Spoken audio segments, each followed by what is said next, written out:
So this is John Costa at the Documentary Media Centre, and we're out and about today on day 7 of our 16 days of activism. We're actually in the basement of Leicester Adult Education Centre, and we're putting up an exhibition that's going up next week. But I've taken the opportunity to catch up with a good friend of mine over in Iraq, Dr. Ahmed Bahiya. Ahmed, how are you? Are you keeping well? Hello, John. Nice to meet you again, actually. I'm doing good. How are you doing? I'm very well, very well. Thank you for taking part again in our 16 days of activism. I just thought it was very important. There's obviously a lot going on in the Middle East at the moment, dominated by Gaza and Israel. And so I'd like to kind of pick your brains to see how that's kind of, being reported maybe locally, how it's kind of impacting your upcoming elections. And then I'd like to talk to you a little bit about building on some of the things that we've done before with our signed MOU with the governor there in Diwanir about accessing women into journalism and the media, and building on some of the work that we did with women in particular getting into radio with Diwanir Radio and the kind of challenges there. And then finally, I'd like to finish off with your book about social media and stuff like that. Is that okay? Thank you very much, John. Actually, thank you very much for this opportunity to talk about the different topics. Actually, let's start from the very important topic, which is Gaza and Palestine issue, which is very important topic at the moment, actually, in the whole world, and it has its own impact on media and how they report it to the communities in different parts of the world. We are part of the Arab community, and there is a kind of a close relation with the Palestinian community in terms of land, in terms of religion, in terms of many things, of culture. So you see that our people are reporting this as a kind of unfair situation, because everybody is looking for peace, and there is no more space for bloodshedding and for wars. Actually, as Iraqis, we have suffered a lot of wars, so we see how people actually suffering from the situation now they are living. So people in Gaza, actually, everybody is looking for more cooperation from the international world, international community, to stop this war, try to spread the sense of peace instead of having more people killed, instead of having more people leaving their areas. So because this situation might be extended to other countries, it might be happening just like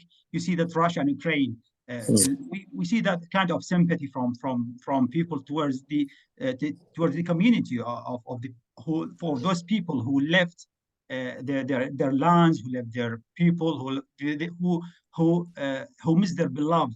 So you see that this situation is really affecting, is really touching everybody. So as media in Iraq, actually, the people in journalism, they just try to reflect on this issue by having a kind of getting more people engaged, just to send their message, and peaceful message, for the international community to participate to stop this war. The other issue, actually, which is really interesting, is that we see that women in Iraq, women in journalism, they try to engage in this issue by sending their message. There's after the change happened in 2003, Iraqi situation completely changed, particularly media. And after the internet is coming, and you see that there's a kind of using of social media, the situation is completely changed, the way that women in Iraq started having their space to participate, to send their voice, to actually to call for many issues. Participate in different issues, actually. And lots of them, they see that this is a great opportunity to participate by calling women in Iraq be part of the message sent to the international world. So you see, but still, as I mentioned, as we have discussed this issue before, actually, John, it is the situation in Iraq, because of diversity, because of different cultures from the south, central, north. You see that women are not in the same line, actually, of dealing with media. So in the south, we see that it's affected by type of culture, by type of the more we see that some of the provinces are they have that tribal sense or cultural sense or religion sense more than the women in the center and like in Baghdad actually or in the north. Is it also that certain maybe religious sects or particular politicians or whatever, they're happy for women to be entering the media or journalism and to participate in a full way, but only around particular subjects and don't interfere in maybe subjects that are seen as more serious or international? Is there a dividing line there as well? Exactly. As I mentioned before, you know that Iraq have different segments, different parties. So each part, we see that religious parties are trying to push for their own topics, focus on religion. Some secular parties are trying to show the woman in its real freedom and having the space that give them actually the opportunity to express themselves as much as they can. So this kind of variety in the situations in the trend of people based on religion, based on culture, based on tribal situations affect the participation of the women in media. So you see that some of them have enough space to participate or to talk about different topics. However, on the other side, you see that some of them actually more restricted actually because they know that if they exceed if they the limits they put to them, they might face a kind of disagreement from their community or from their people actually. So even the women participation in media is affected by the situation, by political, by religious, by even previously by sectarian, which has a lot of impact on the community connections, on the women presence in the in such topic.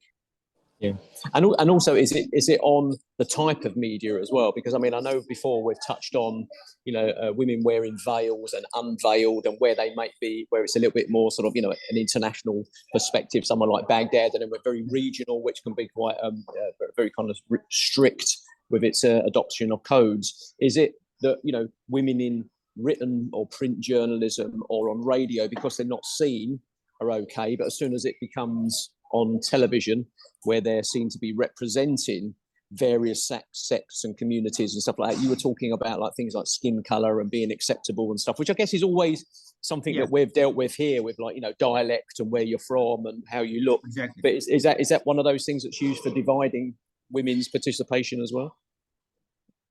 Definitely. As I told you, John, women in media in a particular areas cannot be shown themselves without veil. They are veiled on TV. They even the makeup is not allowed that much. So there's a particular TV channels that oblige the women to wear double veil actually, with a black one. I can send you some pictures actually, some reports. You see that the difference. Okay. While the women in Baghdad or in North, you see that they are unveiled. They can wear whatever they like of colors. You see the color used by some religious channels is the black one. You see that women just wearing black. We call it abaya and veil, just like a scarf. They cover their hair. While in other areas where they can wear whatever they like from colors, whatever they like from type of clothes. I mean, which is suitable for media. I mean, it's not kind of any type of clothes actually, but they have that space of wearing clothes. Even that, I mean, not in terms of, as I mentioned before, not in terms of clothes only, but also in terms of topics they deal with. So the channel even oblige them to wear a particular kind of clothes and colors. They also oblige them to use to deal with a particular topics. Subjects, they are not yeah. subjects. They are not allowed to talk freely. So because there's a kind of policy that the TV channel or media organization, especially, I mean like TV. I mean, but as you mentioned, maybe in written or in social media or in radio, they have more space to move, to talk, but still they are governed by the situation, by the place where they are, because some of the provinces, as I mentioned, I mean, there's a kind of restrictions. They cannot actually exceed them or overcome them. Mm. Mm. Now, your PhD, which you did at De Montfort University here in Leicester, which is where we first met through our mutual friend, Professor Stuart Price at the Media Discourse Centre, which we're both members as well. That was about social media, wasn't it? And women and engagement in that process and stuff. And I know you're in the, you're writing a book at the moment as well. So it's mainly, John, about identity presentation in social media, which is very important, I mean. So now with the book that you're doing, is that building on that research? Are you finding new things out that from when you did your PhD, that as Iraq, and of course it's wrong, it's easy to, since Iraq's maturing since the conflict over 20 years, well, actually Iraq's been around for a damn sight longer than most countries in the world, and where civilization started with the Euphrates and Tigris. We've had these conversations many times, haven't we, about tourism and how that could change southern Iraq. So therefore, it's more about since the sort of the occupation by sort of international forces, I guess I'm trying to think of the right word. You're now finding your own feet and having those kind of, more engagement between politics, disagreements and all those kind of, I guess, developing conversations around that. Is something like the internet and social media that must have add a completely different layer of complexity to conversations, because again, women can participate 100% fully on social media, but then cannot participate, as you said, in the mainstream media. So when it comes to debates, it must be quite interesting. I wonder what your thoughts on that are. Yeah, well, John, as I mentioned, the book that I think about actually, or I'm willing to write, is not far away from my PhD, because still we are in the field of media actually, but this time I focus on identity presentation for women in mainstream media and social media. So and even kind of linking that with activism, actually. I mean, because before, as I mentioned before, women have not enough space to participate and raise their voice to talk about particular topics, especially in terms of activism, in terms of discussing a particular topic that related to community, related to the women rights. But with this book, I try to show the reader, first of all, the cultural constraints that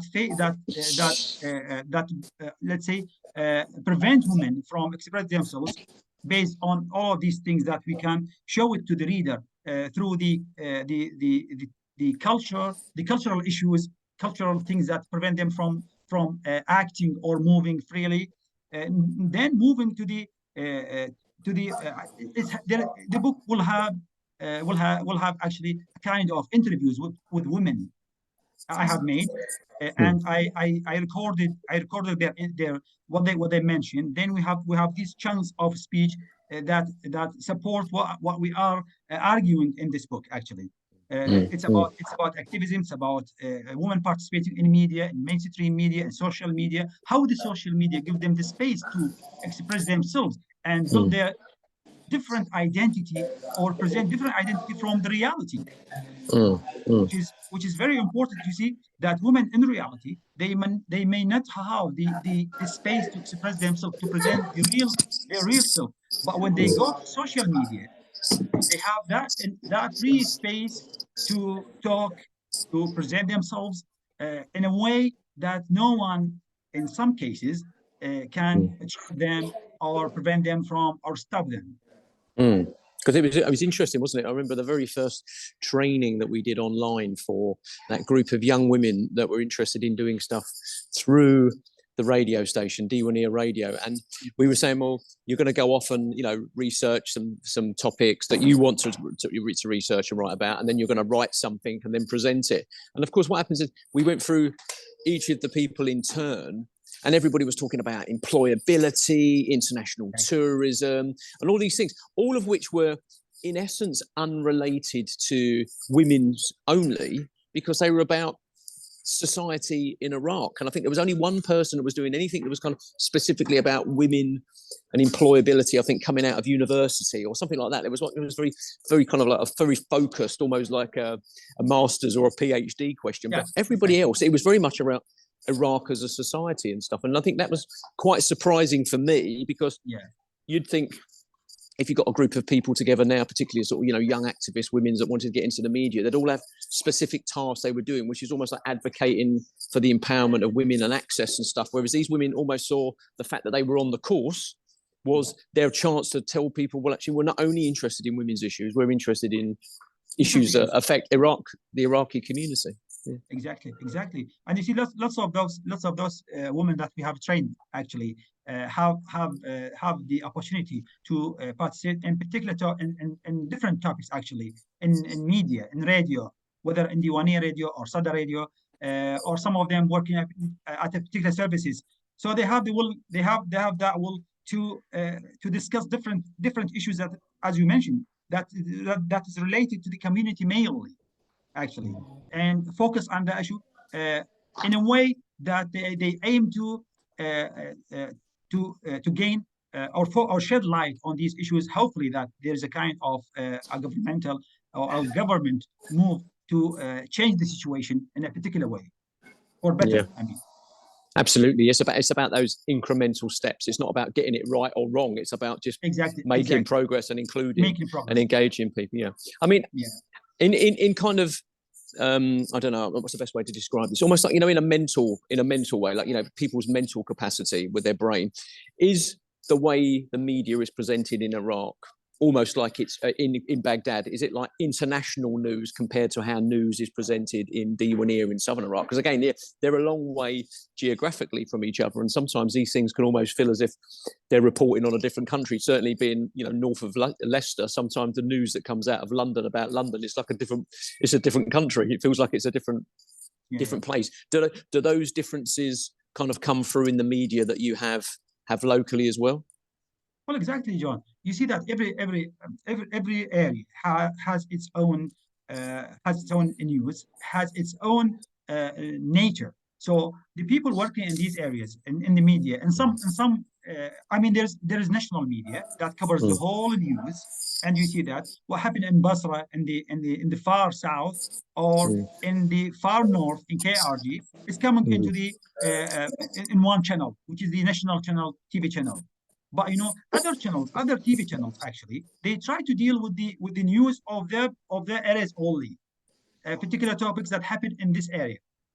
Just like in Diwaniyah, you see that the radio station, we have I mean 4 radio stations. They only cover, actually, mainly 90% of their news is based on Diwaniyah, actually. So the 10% they try to cover the news of Iraq in general, or what happened in Baghdad. I mean, so you see these differences. I mean, they are really affected by their areas. I mean, what was the TV channel that we were on when you were signing the MOU on behalf of the Documentary Media Centre with the governor? This is the Al-Iraqiyya. This is the national TV channel. Okay. Yes. Okay, because I just remember zooming into that meeting and just being overwhelmed by not only the amount of people, but sort of the amount of senior, important people that had come to, for us, it was, you were there, I was here, you were signing on the document on behalf of both of us about what we wanted to do with empowering women in the media, and everybody was there, and there was all bodyguards, and then you sent me the clip, which I'll put after this. It was an amazing opportunity. Actually, we have this opportunity to train 2 groups of women. One in Corona, if you remember, via online sessions, and the other one physically. So actually, we did a great job at that time. We trained around 40 women, plus I think 10 men. The total is 50 to be able to develop their career and getting more into journalism and media. Yeah, amazing. I remember that being an amazing piece of work, and I'll post some of those links below in the blog post, and particularly the report, because you're interviewed in it as well, aren't you? That was on Iraqi TV. So maybe John, I mean, if there is an opportunity, we can talk about media in Diwania radio, like via just like that via I mean WhatsApp or any method, if they agreed actually. So we can make a Yeah, live based sure. stream. Yeah, yeah. Yeah, With the definitely. people in Diwania radio. So it will be a great opportunity to talk about media in Iraq, how we train them, internet those women, what kind of impact that we have, that our training has on them. We can even get two or three of them as a guest to give their opinions. So it will be Yeah. a nice opportunity. I'll talk to them actually, the people in the radio, if they agreed, so we can arrange something. Yeah, we can do something next week. That'll be great because Just like this we can time put with you on yeah. radio. So Yeah. you will be on you'll be just like that meeting actually, Yeah. and then we can talk, and then people can listen to via radio to our discussion. And this I think is one of the, just to finish off our conversation, the recording is to the opportunity that I guess COVID lockdown gave many people, again, a terrible situation, but the fact that we were able to embrace Zoom and WhatsApp and Skype and technology, Facebook Messenger, and the things that we managed to achieve during lockdown, not only with the newsrooms and the participation with yourself in the newsrooms that we hosted through Conflict Memory and Education, but actually all of those training sessions took place online with people, spaced out, wearing masks, Exactly. all that kind of stuff. Exactly. We were able to achieve quite a lot, and I think that's one of the positives of social media that we don't really think about, that kind of understanding that's built between countries and people when it comes to engaging in the media. John, I remember one of the challenges actually. Those people who have been trained in the first training session, actually, they were at home, each one of them. So they just one class. Different people in different areas join one class, and then they have been trained for 10 days, and then receive their certificate. But the other training, so which was amazing actually at that time. See how people enthusiastic to get more information, even the situation at that time because of Corona and the virus and the fear at that time. Still, there is a hope that pushed people to develop themselves and to look for more success in a particular areas, which is great. I mean. Yeah, great. Well, listen, I'll let you go. Thank you for agreeing to talk to me again today. As always, very insightful and informative about the situation and what's going on. And I just think, if we can, maybe participate in talking to Diwania Radio next week, that'll be really good as well. So thanks very much, Rami. I try to arrange that. Thank you very much indeed. Appreciate it. Okay. Cheers. Cheers.